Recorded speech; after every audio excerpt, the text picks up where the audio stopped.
बड़ी अंदर की खबर भी देते हैं आप, और आपको सब मालूमात भी होती हैं कि निगरान सेटअप के मामले को लटका क्यों रहे हैं, क्या खिचड़ी पक रही है हुकूमती बेंचेस में? बिस्मिल्लाहिर्रहमानिर्रहीम।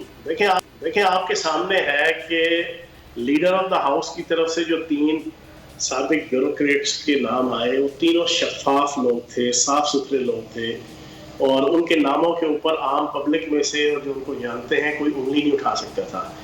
लेकिन बदकिस्मती से ये जो अपोजिशन के लीडर की तरफ से, हमजा शहबाज की तरफ से जो 2 नाम आए, वो दोनों इंतहाई मशकूक थे। एक आसिफ जरदारी के फ्रंटमैन है, टीवी चैनल के मालिक हैं और उनके बेनामी हैं। मैं तो वजीर इत्तलात रहा हूँ और मैं अच्छे तरीके से जानता हूँ कौन सा टीवी चैनल का मालिक, कौन सा टीवी एंकर, कौन सा प्रोड्यूसर कहाँ से बोलता है और किधर से उसकी जनाब सारी चीजें कंट्रोल होती हैं। तो एक तो वो है। दूसरा जनाब आहा चीमा जो बदनामे जमाना, शहबाज की हर करप्शन, हमजा शहबाज की हर करप्शन के अंदर राइट हैंड और नैब ज़दा और बदनामे ज़माना, उसका नाम दे दिया। अब आप खुद अंदाजा लगाएं कि पूरी पाकिस्तानी कौम और जो लोग भी सारे हालात वाक़यात को जानते हैं, सब परेशान है इन 2 नामों के ऊपर। तो अब पार्लिमानी कमेटी दोनों तरफ से बन गई है, कल उसका पहला इजलास है और आइन के मुताबिक पहले 3 दिन जनाब लीडर ऑफ द हाउस और लीडर ऑफ द अपोजिशन ने अपने नामों में से किसी को मुंतखब करना था। ना होगा तो फिर पार्लिमानी कमेटी को 3 दिन दिए जाएंगे। वो भी ना हुआ तो फिर 2 दिन इलेक्शन कमीशन के पास है। तो अल्लाह खैर करे, ये इलेक्शन कमीशन के पास चीज जाती है। इलेक्शन कमीशन का जो ट्रैक रिकॉर्ड है वो आपके सामने है कि पहले जनाब वो रेजिग्नेशन एक्सेप्ट नहीं कर रहे थे, फिर जनाब रेजिग्नेशन एक्सेप्ट हो जाते हैं, फौरन जनाब उसको अनाउंस कर दिया जाता है, नोटिफाई कर दिया जाता है। तो अब देखें क्या होता है। तो फैसल वाडा का ये कहना कि मोहसिन नकवी ही होंगे वजीर आला, निगरां वजीर आला, उसके पीछे क्या कहानी हो सकती है? देखिए वो तो आसिफ अली जरदारी के फ्रंटमैन है ना। फैसल वाडा नहीं मोहसिन नकवी। हाँ नहीं, फैसल वाडा क्यों कह रहे हैं, मैं ये पूछना चाह रही हूँ। नहीं, फैसल वाडा क्या कह रहे हैं कि मोहसिन नकवी ही होंगे निगरां वजीर आला, इंटरव्यू में कही उन्होंने निजी चैनल पर। अच्छा हाँ। तो बहरहाल उनकी एफिलिएशन तो 100% जनाब आसिफ जरदारी साहब के साथ और शहजाद साहब के साथ है। तो आप ये कह रहे हैं कि इत्तेहादियों को खुश किया जाएगा कहीं ना कहीं उनके नाम आगे रखे? हाँ, तो बंदरबाड़ तो ये करेंगे ना, लेकिन इसके ऊपर भी फिर अब अगला लाया पर पार्टी की लीडरशिप तय करेगी। तो वो आपने अभी यानी कि सोच लिया है पार्टी ने कि अगर ये नाम गर्दिश कर रहे हैं, और ऐसे तो गर्दिश नहीं कर रहे, और ये फैसल वाडा जब कोई इस तरह की प्रेस कॉन्फ्रेंस करते हैं या बैठ के किसी चैनल बात करते हैं तो उसके पीछे भी एक पूरी कहानी होती है, तो लाहेमल तो आप लोगों ने बना लिया होगा। वाह, इमरान खान साहब पूरा मशवरा करके इसके ऊपर लाहेमल बनाएंगे, लेकिन ये जिस मर्जी को, ये शहबाज शरीफ को भी जो है ना निगरान वज़ीर आला बना देना, ये उस सुल्तान मखनूर नवाज शरीफ को भी बना दे, ये बेगम सफदर को भी बना दे, ये उस साई कैप्टन सफदर को भी बना दे, तो जनाब रिजल्ट इनके हक में नहीं आना। इनकी किस्मत में रुसवाई और जंग हसाई के अलावा और कुछ नहीं आएगा इंशाअल्लाह इन इलेक्शन में। मगर ये तो बहुत मुतमईन है, चाहे वो नून लीग हो या पीपल्स पार्टी, जो कि पंजाब में है नहीं पीपल्स पार्टी, फिर भी बड़े मुतमईन है। वो कह रहे हैं जैसे बल्दियाती इलेक्शन का रिजल्ट है कराची में, वैसा ही रिजल्ट पंजाब में होगा। वो ये कैसे कह रहे हैं चौहान साहब? देखिए, कराची में तो जीता है चीफ सेक्रेटरी और आईजी पंजाब और इलेक्शन कमीशन।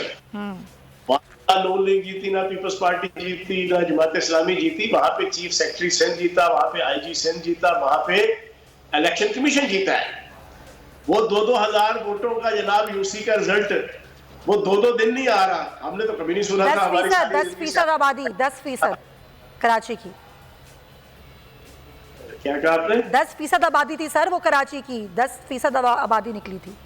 और जो गंदा और गलीज इलेक्शन हुआ है वो सारी दुनिया देख रही है। प्री प्लान 2 बातों को जो लोग लेकर आए हैं, मैं यहाँ पे बात नहीं करूंगा।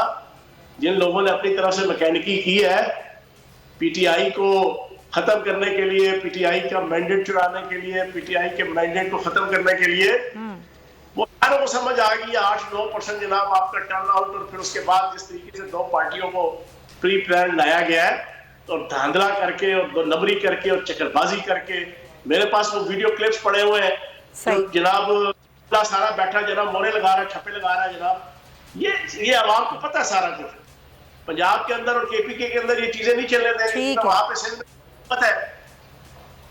सिंध में जरदारी और बिला वजह भुट्टो की हुकूमत है, वो बिला वजह भुट्टो और आसिफ जरदारी ने वहां पे अपनी सारी इंसानियत को इस्तेमाल करके ये बदमाशी गुंडागर्दी कर ली, लेकिन पंजाब और केपीके के अंदर इंशाल्लाह ये पॉसिबल नहीं है। और टिकटिंग भी ऐसी कर रहे हैं कि ऐसा पॉसिबल होगा भी नहीं।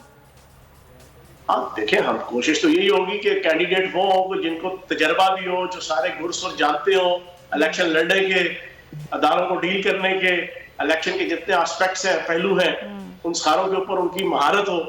जब ये सारी चीजें होंगी और इंशाल्लाह आवाम में पॉपुलैरिटी है इमरान खान साहब की और पीटीआई की। लेकिन आप ये देखें कि जो पॉपुलैरिटी है खासतौर पे कराची, क्योंकि मैं भी यहीं रहती हूँ, वो ख़त्म करने के लिए यहाँ पर जिस तरह इत्तेहाद हो रहे हैं, पहले एमक्यूएम का एक पूरा सारे धड़े एक हो गए, चौहान साहब आप जानते हैं, उसके बाद आज जो डेवलपमेंट है वो जमात इस्लामी और पीपी की कराची के लिए मिलकर काम करने की है, ज़रा उस पर भी तो मौक़िफ़ देना अपना। देखें यहाँ पे भी ये चक्करबाजी कर रहे हैं, नई सियासी जमात बनाएंगे, चोई सरवर जनाब जहांगीर तरीन साहब, अलीम खान साहब, चोई नसार अली खान साहब, इन सारों को मिला के और भी बड़ी चुतर चलाकी सारा कुछ होगा अगले 1-2 महीनों के अंदर आपको नजर आएगा। लेकिन इंशाल्लाह केपीके और पंजाब के अंदर 2/3 मेजॉरिटी के साथ पीटीआई सूबाई इलेक्शन हर हाल में इंशाल्लाह जीतेगी। और अभी खान साहब जो ज़िमनी इलेक्शन है इसकी तमाम सीटों पे जो लड़ने लगे हैं, जी। इसमें चले सर, ये ऑन रिकॉर्ड आ गई है चौहान साहब, ये बात आपने कहा 2/3 मेजॉरिटी होगी। अगर आपको ये वीडियो पसंद आई है तो सब्सक्राइब करें और बेल आइकन पर क्लिक करें। 2022 बहुत सारे तोहफे भी देखे गया पाकिस्तान की आवाम को। पाकिस्तान की आवाम को एक तोहफा ये दिया कि आवाम को पता चल गया कि पाकिस्तान का मीडिया क्या है। साल 2022 में सबसे ज्यादा देखे जाने वाला चैनल बोल न्यूज रहा नंबर 1। हमने बहुत सारे शोज और ट्रांसमिशंस की, पूरा साल मुसलसल जदोजहद में निकल गया कि ये वोट ऑफ कॉन्फिडेंस के पीछे कौन लोग थे।